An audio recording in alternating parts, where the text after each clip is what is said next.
નમસ્કાર વિદ્યાર્થી મિત્રો, ધોરણ 10 વિષય ગણિત ચેપ્ટર નંબર 14 આંકડાશાસ્ત્ર એનું સ્વાધ્યાય 14.1 એનો પ્રશ્ન નંબર 1 થી 4 એમાં જોઈએ પ્રશ્ન 1 રકમમાં વિદ્યાર્થીઓના એક સમૂહ દ્વારા તેમના પર્યાવરણ જાગૃતિ કાર્યક્રમના ભાગરૂપે એક સર્વેક્ષણ હાથ ધરવામાં આવ્યું।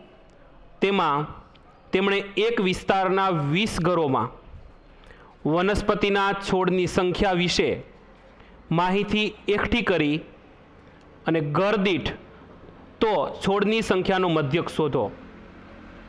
છોડની સંખ્યા તમને વર્ગમાં આપી છે 0 થી 2, 2 થી 4, 4 થી 6, 6 થી 8, 8 થી 10, 10 થી 12 અને 12 થી 14 અને સામે ઘરની સંખ્યા વર્ગ પ્રમાણે આપેલી છે। તો મધ્યક શોધવા માટે કઈ રીતનો ઉપયોગ કરશો અને શા માટે? તો મધ્યક શોધવા માટે 3 રીતમાંથી ગમે તે એક રીતનો ઉપયોગ કરી શકાય છે। હવે જોઈએ આપણે કોષ્ટક। તો સૌપ્રથમ છોડની સંખ્યા આવશે કોષ્ટકની અંદર, બીજા બ્લોકની અંદર બીજા ખાનામાં ઘરની સંખ્યા જેને આપણે આવૃત્તિ FI તરીકે દર્શાવીશું, જે ઘરની સંખ્યા તરીકે દર્શાવાય છે, અને ફરજિયાત ત્રીજું ખાનું મધ્ય કિંમત તરીકે જ આપણે બનાવવાનું હોય છે। મધ્ય કિંમતને XI વડે દર્શાવાય અને આમાં આપણે સીધી રીતનો ઉપયોગ કરીએ છીએ માટે ચોથું ખાનું FI ગુણ્યા XI નું બનશે। તો આ 4 ખાના આ રીતે કમ્પ્લીટ થાય પછી વર્ગ જોઈએ। 0 થી 2 નો વર્ગ, છોડની સંખ્યામાં આપણને વર્ગ આપ્યા છે, પછી 2 થી 4 નો વર્ગ, બીજા ખાનાની અંદર આપણે 2 થી 4 નો વર્ગ આવશે, ત્રીજા ખાનાની અંદર 4 થી 6 નો વર્ગ। આ જે આપણને છોડ બતાવે છે કે 4 થી 6 હોય તો પછી એવી રીતે આવશે છોડની સંખ્યામાં 6 થી 8 છોડ હોય તો, એવી રીતે 8 થી 10 છોડ હોય ત્યારે વર્ગ આપણને બતાવેલા છે। એટલે વર્ગ લંબાઈ એક સરખી 2 2 છે। હવે આવશે 10 થી 12 નો વર્ગ કે 10 થી 12 છોડ હોય એટલે કે 10, 11 કે 12 છોડ હોય તો, એવી રીતે 12 થી 14 છોડ। તો આ રીતે થયા જુદા જુદા વર્ગો। હવે છોડની સંખ્યાની સામે આપણે એના ઘરની સંખ્યા એટલે કે 0 થી 2 છોડ હોય એવા ઘર 1 છે, 2 થી 4 છોડ હોય એવા ઘરની સંખ્યાની આવૃત્તિ 2 છે, 4 થી 6 છોડની સંખ્યા હોય એવા ઘરની સંખ્યા 1 છે,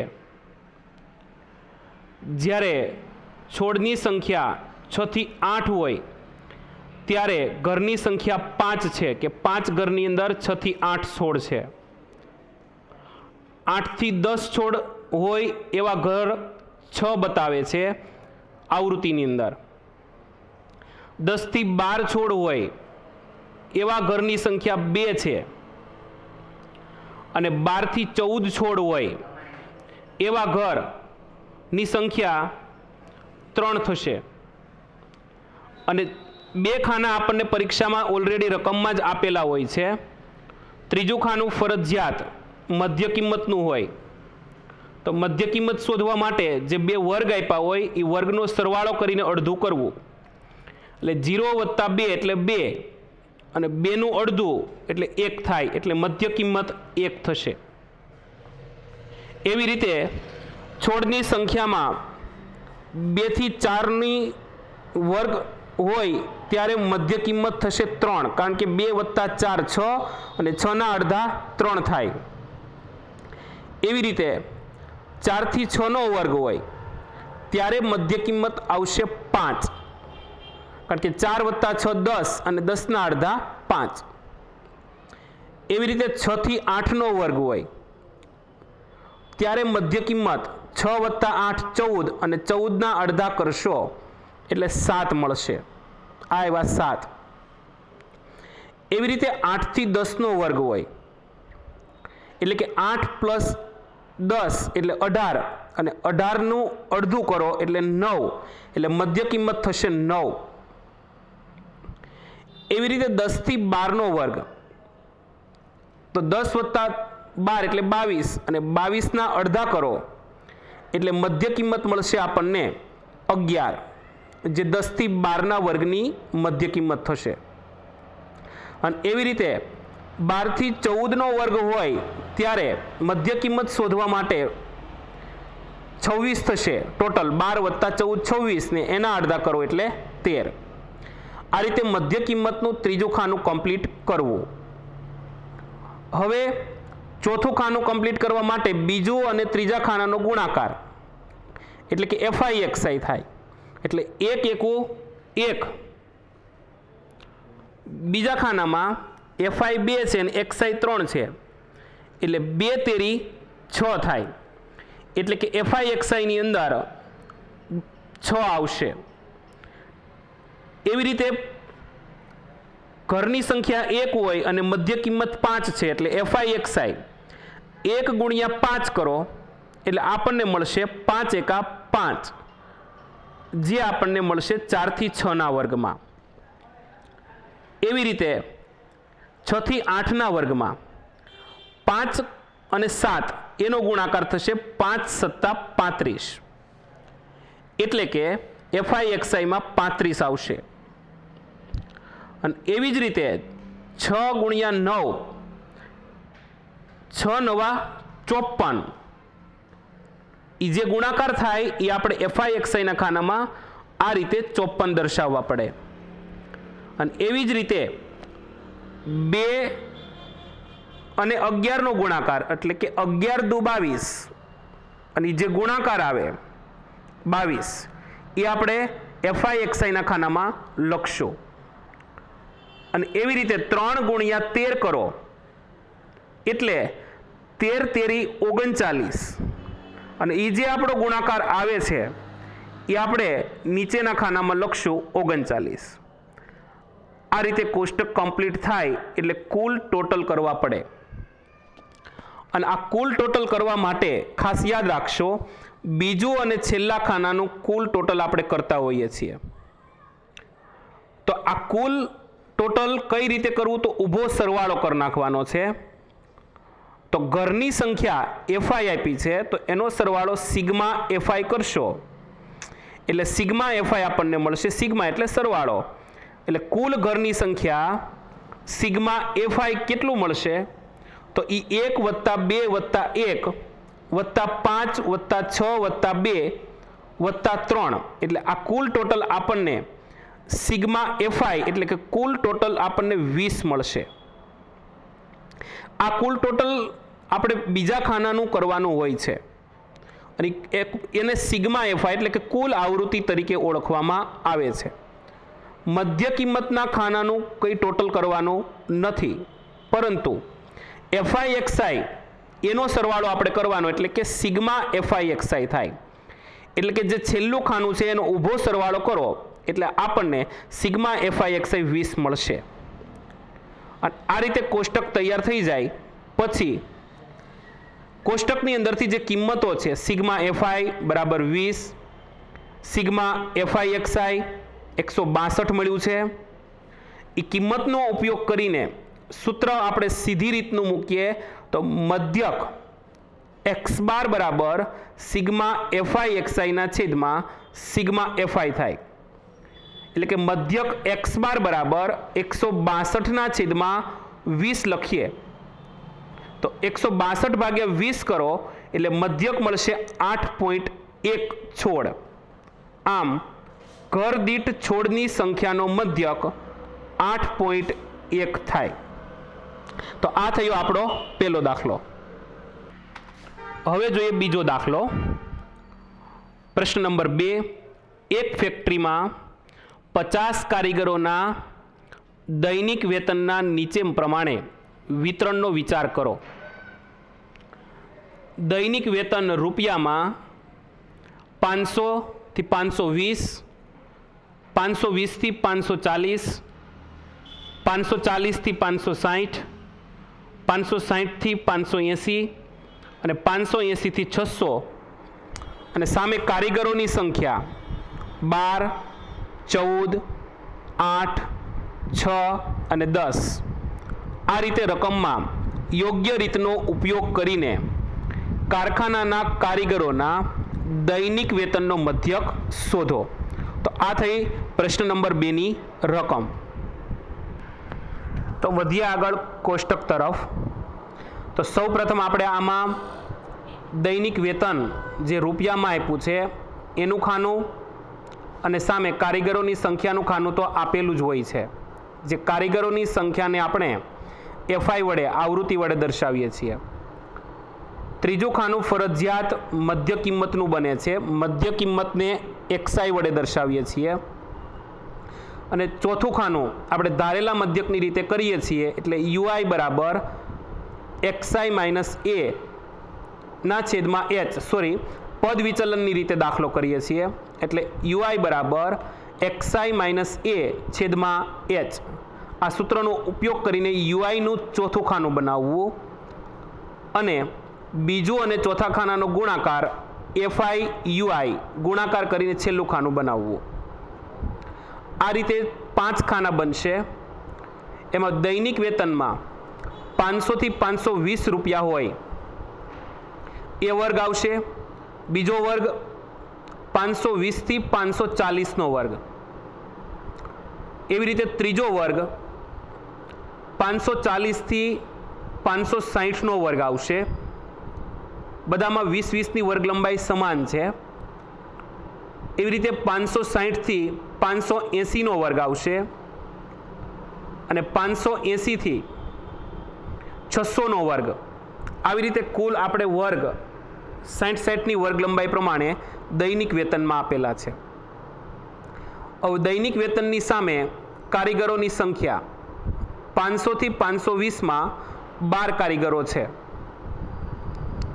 એવી જ રીતે 520 થી 540 દૈનિક વેતનમાં 14 કારીગરો છે.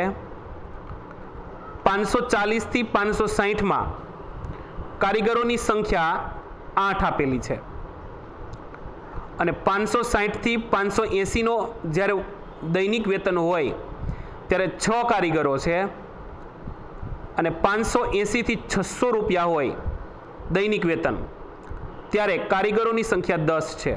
આમ આ 2 ખાના આપણને પરીક્ષામાં આપેલા હોય છે. ત્રીજું ખાનું ફરજિયાત મધ્ય કિંમતનું આવે એટલે મધ્ય કિંમત એટલે 2 જે વર્ગ આપેલા છે દૈનિક વેતનમાં એનો સરવાળો કરીને અડધું કરવું એટલે કે 500 અને 520ની મધ્ય કિંમત 510 થશે. એવી રીતે 520 થી 540 નો વર્ગ તો એનો પહેલા સરવાળો કરો એટલે 1060 થશે અને એનું અડધું કરશો એટલે મધ્ય કિંમત 530 મળશે. એવી રીતે 540 અને 560 નો વર્ગ એનું ટોટલ કરશો એટલે 1100 થશે અને એનું અડધું કરશો એટલે 550 જે આપણને મધ્ય કિંમત તરીકે મળે છે અને એને જ આપણે ધારેલા મધ્યક A તરીકે ધારશું અને ફરજિયાત ધારેલો મધ્યક મધ્ય કિંમતમાંથી ધારવો ગમે તે એક કિંમત. આપણે આમાં 550 ધારી છે. એના પછી 560 થી 580 નો વર્ગ હોય ત્યારે મધ્ય કિંમત 570 આવશે અને 580 થી 600 નો વર્ગ હોય એટલે કે બેયનો સરવાળો કરશો એટલે 1180 થશે અને ટોટલ આપણને મળશે 590. તો આ મધ્ય કિંમતનું ખાનું થયું.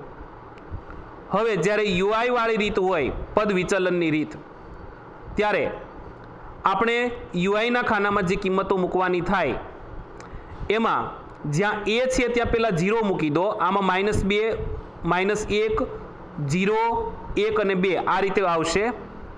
તો સૌ પ્રથમ આપણે પહેલા ખાનામાં -2 આવ્યા, બીજા ખાનામાં -1 આવશે. ગણતરી કરશો તો આ જ કિંમત આવશે.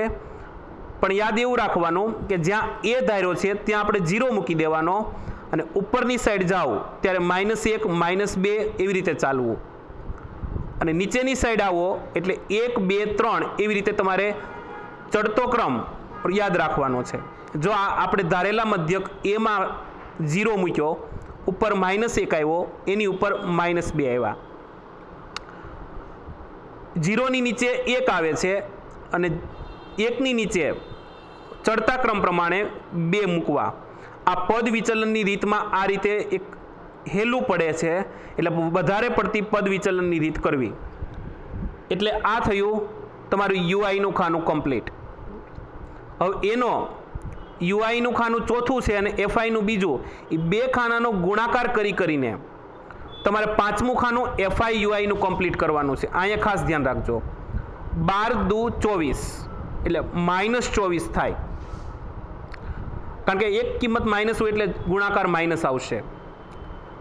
14 ગુણ્યા -1 આપેલું છે બીજા ખાનાની અંદર, તો 14 એકા 14 એટલે -14 થશે. એવી રીતે ત્રીજા ખાનામાં 8 ગુણ્યા 0 કરો એટલે જવાબ આવશે 0, કારણ કે કોઈ પણની 0 સાથેની ગુણાકારમાં કિંમત 0 મળે છે, માટે ત્રીજું આવશે 0. એવી રીતે એફઆઈ યુઆઈમાં આગળ વધીએ તો ચોથું ખાનું છે, એમાં 6 આપ્યા છે અને યુઆઈમાં 1 આપ્યો છે, એટલે કે 6 ગુણ્યા 1 એટલે 6 એકા 6 થાય, એટલે એફઆઈ યુઆઈમાં 6 આવશે. અને એવી રીતે 10 એફઆઈમાં આપ્યા છે અને યુઆઈમાં 2 આપ્યા છે, એટલે 10 ગુણ્યા 2 કરો એટલે 20 થશે. આવી રીતે તમારું એફઆઈ યુઆઈનું ખાનું કમ્પ્લીટ થાય. અને છેલ્લે તમારે જે છેલ્લી કોલમ છે, છેલ્લી રો, એમાં તમારે કુલ ટોટલ 2 જ ખાનાના કરવાના, બીજું અને છેલ્લું, આ યાદ જ રાખવાનું છે. તો કુલ ટોટલ કરીએ તો એફઆઈ એટલે કે કારીગરોની કુલ સંખ્યા, જેને આપણે સિગ્મા એફઆઈ વડે દર્શાવીએ છીએ. તો 12 + 14 + 8 + 6 + 10 કરો એટલે આપણને કુલ કારીગરોની સંખ્યા, એટલે કે ઊભો તમારે સરવાળો કરવાનો છે. સિગ્મા એફઆઈ વડે આપણે એને દર્શાવીએ છીએ, એન વડે પણ દર્શાવી શકાય છે. તો એનું કુલ ટોટલ સિગ્મા એફઆઈ વડે 50 આવે છે, એટલે કે સિગ્મા એફઆઈ એટલે કે કુલ કારીગરોની સંખ્યા 50 થશે. મધ્ય કિંમતના ખાનામાં અને યુઆઈના ખાનામાં આપણે કોઈ પણ પ્રકારની ગણતરી કરવાની ન હોય, એટલે અહીંયા આપણે ડેશ મારી દઈશું. ખાલી તમારે બીજું અને ચોથું ખાનું એનો જ માત્ર ગુણાકાર કરવાનો છે, સરવાળો કરવાનો છે. યુઆઈના ખાનામાં પણ તમારે ફરજિયાત ડેશ મારી દેવાનો છે, ભૂલ ન થાય. અને એફઆઈ યુઆઈના ખાનામાં જાઓ એટલે માઇનસ કિંમતો અને પ્લસ કિંમતો જોવા મળશે. એટલે સૌપ્રથમ તમારે માઇનસ કિંમતો જે છે એનો તમારે સરવાળો કરી નાખવાનો, કારણ કે માઇનસ માઇનસ પ્લસ થાય. જે સિગ્મા એફઆઈ બરાબર આપણને મળે છે -38 + 26 એટલે ટોટલ મળશે -12. તો કોષ્ટક આ રીતે આપણું કમ્પ્લીટ થશે. તો આપણને આ કોષ્ટક જે દેખાય છે એમાં -12 છેલ્લે દેખાય છે. હવે આપણે દાખલા તરફ આગળ વધીએ. તો ધારેલો મધ્યક એ બરાબર 550 છે, સિગ્મા એફઆઈ 50 છે, સિગ્મા એફઆઈ યુઆઈ -12 છે અને વર્ગ લંબાઈ h બરાબર 20 છે. આ બધી કિંમતોનો ઉપયોગ થાય એવું સૂત્ર આપણું પદ વિચલનની રીતનું સૂત્ર, મધ્યક x બાર બરાબર a પ્લસ સિગ્મા એફઆઈ યુઆઈના છેદમાં સિગ્મા એફઆઈ ગુણ્યા h થાય. તો મધ્યક x બાર બરાબર 550 પ્લસ એફઆઈ યુઆઈ -12 છે, છેદમાં 50 ગુણ્યા 20 થશે. 0 0 આપણે કેન્સલ આઉટ કરશું એટલે સ્ટેપ આવશે આપણું 550 પ્લસ 12 દુ 24 એટલે -24/5. માટે મધ્યક x બાર બરાબર 550 પ્લસ 24/5 કરો એટલે 4.8 અને માઇનસ છે તો -4.8 આવશે, અને પ્લસ માઇનસ માઇનસ એટલે -4.8 થશે. માટે 550 - 4.8 કરો એટલે 545.2 રૂપિયા થાય. આમ કારખાનાના કારીગરોનો દૈનિક વેતનનો મધ્યક 545.2 રૂપિયા થાય. તો આ થયા આપણા પહેલા 2 દાખલા. બસ અસ્તુ. અમારો વિડીયો ગમ્યો હોય તો અમારા વિડીયોને લાઈક કરો, શેર કરો અને અમારા નવીનતમ વિડીયો જલ્દી મેળવવા માટે અમારી ચેનલને સબસ્ક્રાઈબ કરો. ધન્યવાદ.